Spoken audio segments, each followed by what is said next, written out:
Bonjour à tous. Alors je vais vous raconter aujourd'hui comment on m'a diagnostiqué ma tumeur neuroendocrine bronchique, ou plutôt l'errance de diagnostic que j'ai vécue. Donc j'ai craché du sang pour la première fois fin 2017 dans un contexte de trachéite.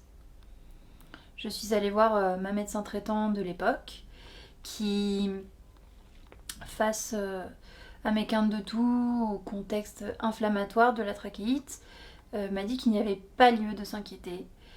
Et qui plus est parce que j'étais jeune, en bonne santé, que je ne fumais pas. Donc face à ces propos rassurants, j'ai décidé d'en rester là. S'en est suivi un laps de temps d'1 an et demi où il ne s'est rien passé. Puis j'ai recraché du sang à l'été 2019, donc cette fois-ci hors contexte de maladie, au bord de la mer. Donc je me suis d'abord trouvé des excuses, j'ai mis ça sur le compte d'allergies, des pollens. Mais face à ces symptômes persistants et inhabituels, je me suis quand même décidée à faire une radio pulmonaire qui n'a rien montré. Donc de retour de vacances, je suis allée consulter ma médecin traitant qui m'a prescrit un scanner thoracique et je l'en remercie pour ça, qui a décelé donc une masse de 3 cm sur le lobe supérieur de mon poumon droit. Donc à partir de là, le diagnostic a été très vite posé. Donc il s'agissait d'une tumeur neuroendocrine bronchique de type carcinoïde. Et il fallait dans un second temps donc s'assurer que l'atteinte était localisée, qu'il n'y avait pas de métastase. Donc j'ai passé ce qu'on appelle le bilan d'extension, donc où j'ai passé fibroscopie, IRM, TEP scan. Donc le bilan d'extension a conclu qu'il s'agissait bien d'une atteinte localisée, mais que néanmoins il y avait une seconde tumeur sur le lobe moyen droit. Donc en cas d'atteinte localisée, la chirurgie est le traitement de choix, et le traitement préconisé qui donne les meilleurs résultats.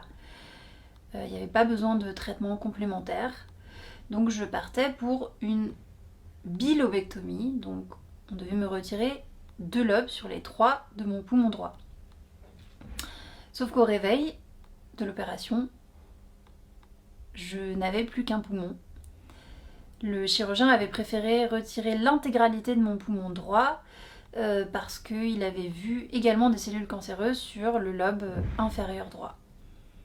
Donc ça a été un choc pour moi que d'apprendre cette nouvelle. J'ai longtemps culpabilisé de ne pas avoir agi plus rapidement, de ne pas être d'emblée tombée sur les bons médecins.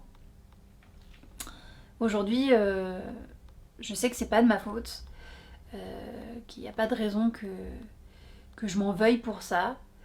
Néanmoins, maintenant, je mets un point d'honneur à écouter mon corps, à écouter les signaux que mon corps m'envoie et à consulter ma médecin ou des médecins spécialisés dès que j'ai un doute. Voilà. Quitte à passer pour une hypocondriaque, au vu de mon passif, j'estime que c'est normal en fait que d'être à l'écoute de son corps et de consulter au moindre doute. Donc je ne peux que vous conseiller de faire pareil. D'autant plus que les symptômes qui sont liés aux tumeurs neuroendocrines peuvent être confondus en fait avec des symptômes de pathologie bénigne. Donc il s'agit de cancers rares en plus, donc les médecins ne sont pas forcément au courant de l'existence de ces tumeurs.